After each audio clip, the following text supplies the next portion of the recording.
Ju përshëndes gjithëve, ndodhem në Burizan, në një nga fshatrat më të mëdha të territorit të Republikës së Shqipërisë. Por nga ana tjetër, në mënyrë çuditshme është lënë totalisht pasdore. Kudo që kam shkelur në Burizan, ka rrugë të pashtruara.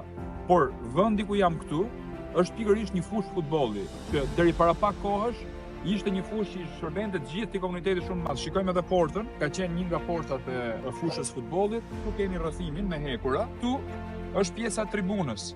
Pra e shkallëve ku banorët e kësaj zone shikonin ndeshjet. Çka ka ndodhur këtu tani?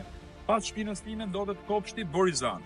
Është zgjedhur që të ndërtohet ky kopsht pikërisht në mes të fushës futbollit. Dhe kjo është gjë më e çuditshme. Ne duhet të trokasim se si një kopsht i ri është ndërtuar, pa diskutim, por mund të ishte gjetur një vend tjetër, pa e dëmtuar fushën e futbollit. Tu ka beton, asnjë të vegjël nuk e shfrytëzojnë këtë pjesë këtu për të luajtur. Gjithë këto shkallë kanë dalë jashtë funksionit sepse këtu nuk ka më tifoz, nuk ka njerëz për ta parë një ndeshje të caktuar, sepse s'ka fushë faktikisht.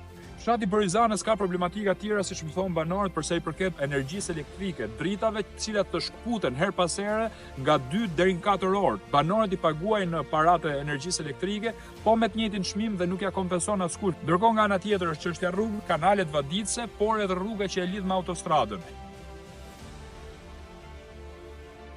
Jemi në lagjen Leka, e ndoqa në këmbë këtë rrugë, jo pa qëllim për të kuptuar se çka ka ndodhur me jetën e këtyre banorëve që kërkojnë faktikisht një çështje kryesore, e cila është shtrimi i kësaj rruge. Sot është ditë me diell, duket në të lloj forme, pra gropat janë të tilla në të gjithë gjatësinë e saj. Ndodhem në një rrugë tjetër të Burizanës, rruga që faktikisht lidh Burizanën me pjesën e autostradës vjetër apo autostradës re. Dhe kjo është pika më nevralgjike. Shikoni se si ka rënë ura në këto momente. Pra këtu rrezikohet jeta e çdo banori që kalon këtu. Unë nuk e di se sa do mbaj kjo urë. Kjo është gjendja e urës, siç e shikoni edhe vetë. Ja. Burizani në fakt është një nga fshatrat më të harruar të Shqipërisë, megjithëse ka një potencial shumë të madh. Është krejt e çuditshme se si ka mundësi që është lënë pasdore.